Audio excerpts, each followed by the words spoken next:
ndumva ntazi ukuntu ndi kwiyumva, ndumva mfite ikintu nshaka muri njyewe, ubwoba buranyishe, umutima uri kundya, ndumva nshaka kwicara ahantu hanjye nyine nigunze, ndumva nshaka kunywa amazi, ndumva ntazi ukuntu ndi kwiyumva bitandukanye na mbere. Aka kanya ukundi si we nari ndiwe mbere, numva intugu zavunaguritse,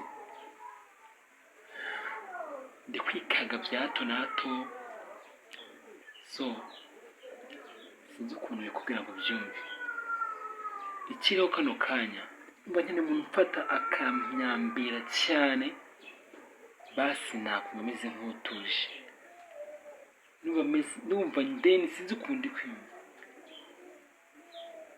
Gusa uko biri kose ni urukundo, rumwe rurandusha imbaraga, nanjye ngeze hahandi amarangamutima yanjye ambwira ngo kora iki, ngeze hahandi amarangamutima yanjye ambwira ngo mubwire, hahandi amarangamutima yanjye ambwira ngo mukoreho mufate, then nanjye aha niho ngeze.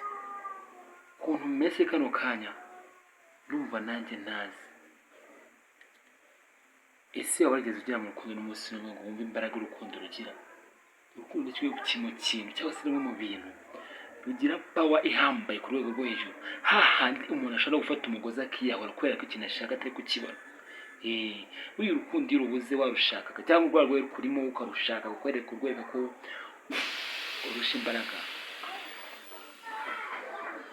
kenshi wabizira wanahapfira.